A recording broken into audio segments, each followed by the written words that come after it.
What's up, Eagles fans? What's going on, NFL world? How you doing, division rivals? This is Steven Hyder with Gate City Sports Channel, the sports channel where the cerebral NFL fan comes for about 10 minutes of daily content. Good morning, good afternoon, or good evening, whenever it is you get around and watching this. Once again, guys, my name is Steven Hyder. This is Gate City Sports Channel. All right, y'all, today's topic. All right, simply put, guys, I don't want to do another lengthy film study right now, guys. I want to take some time this weekend, watch a little more film. I got a few of you guys making recommendations. I've heard your recommendations. Even if I didn't shout them out to you, don't worry. I put it on schedule. I'm going to go through those players. But we're going to take a couple days and do a little bit more general conversation for the next couple of days, guys.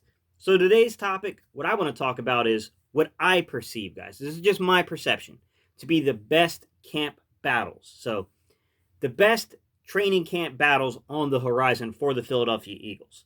That's what I want to look at today, guys. What I'm going to do is I'm going to give you three on the offensive side of the ball, so three positional battles on the offensive side of the ball, and then three defensive, positional battles on the defensive side of the ball. I don't know why I said it that way, guys. Look, you could shake these up in a lot of different ways, guys. I mean, there are some that if you add a player, all it takes is for us to go sign a veteran somewhere.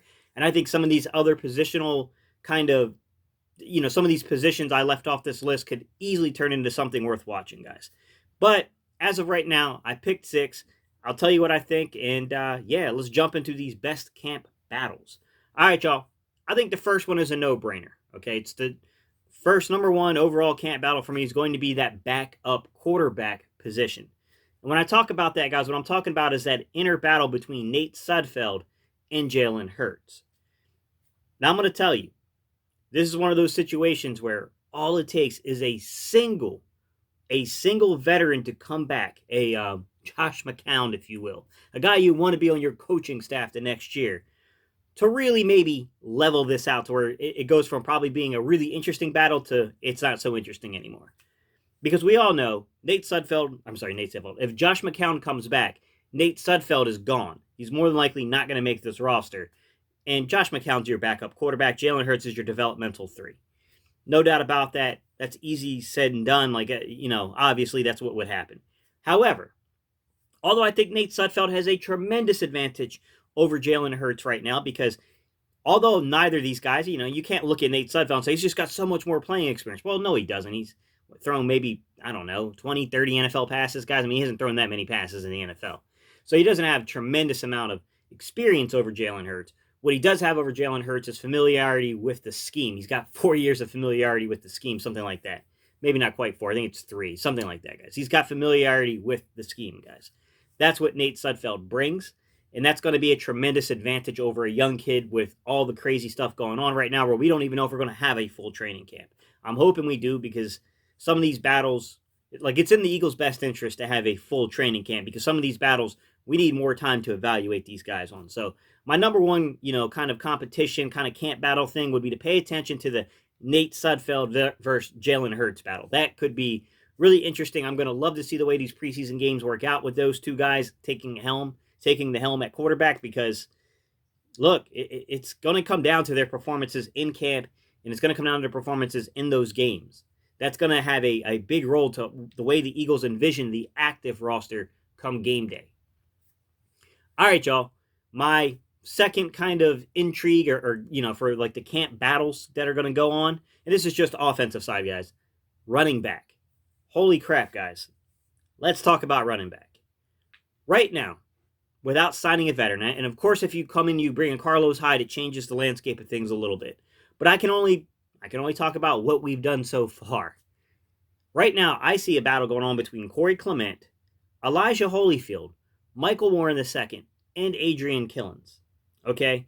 Corey Clement is the guy that's been in your system now since 2017. He's got 2018, 19, 3 years experience. This will be his fourth year in the system. Okay? Corey Clement is a really good kind of all-purpose back, as a backup, back of the end roster type guy with some special teams abilities. The problem with Corey Clement is, as much as I love him as a player, the kid just has not been healthy the past 2 seasons. That's a major concern. I don't think that guy's a lock to make the roster personally, but I do think he still has that fighting chance. Elijah Holyfield. When things were at their darkest last year, the Eagles went out and they signed this kid off of the Carolina Panthers practice squad.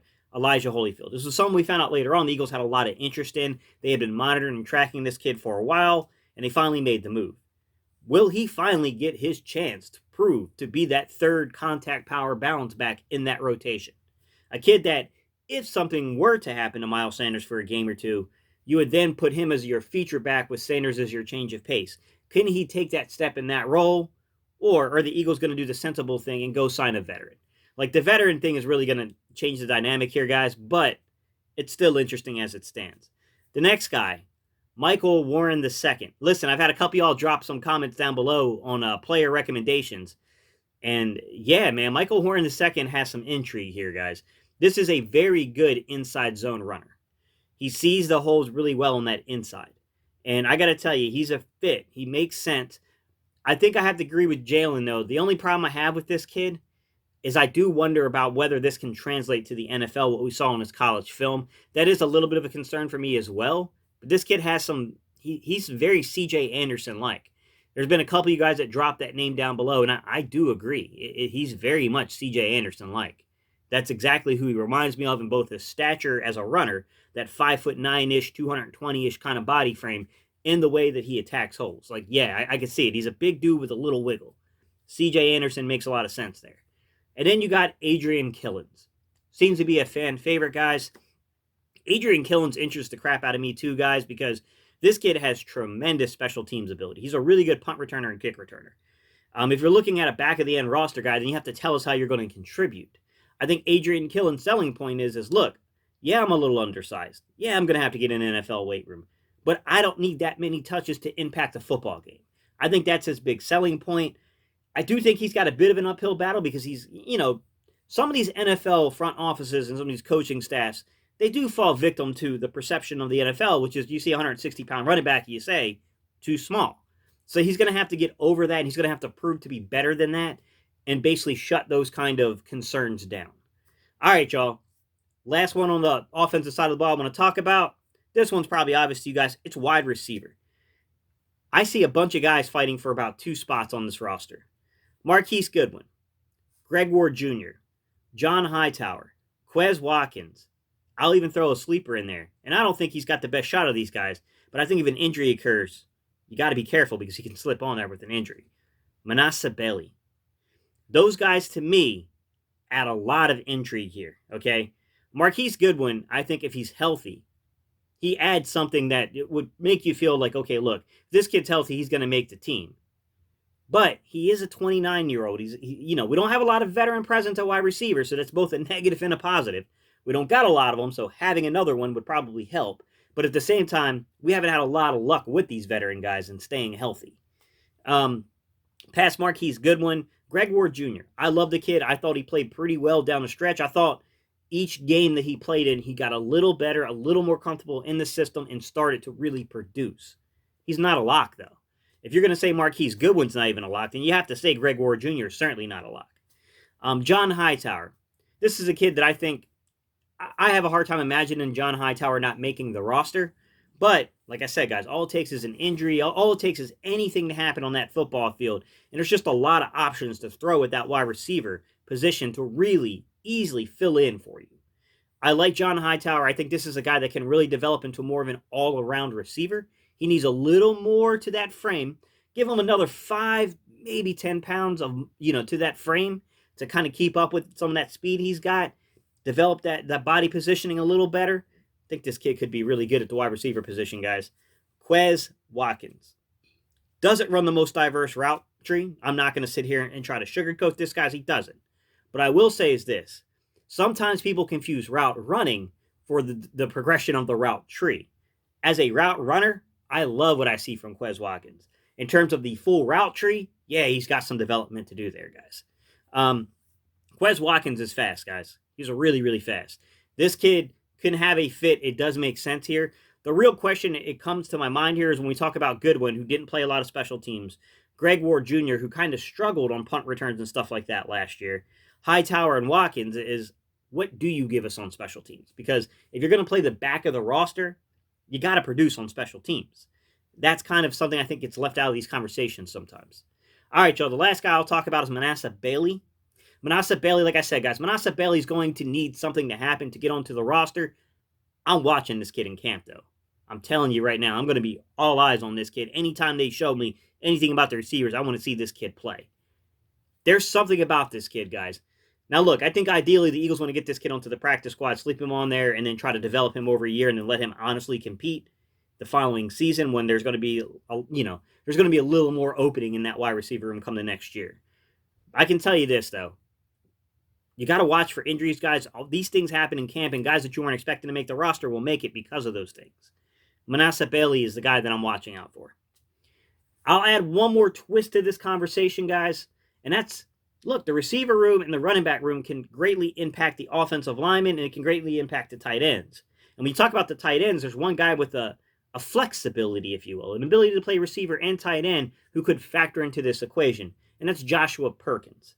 Now, would I put Perkins on the roster over Watkins or a Hightower? Probably not.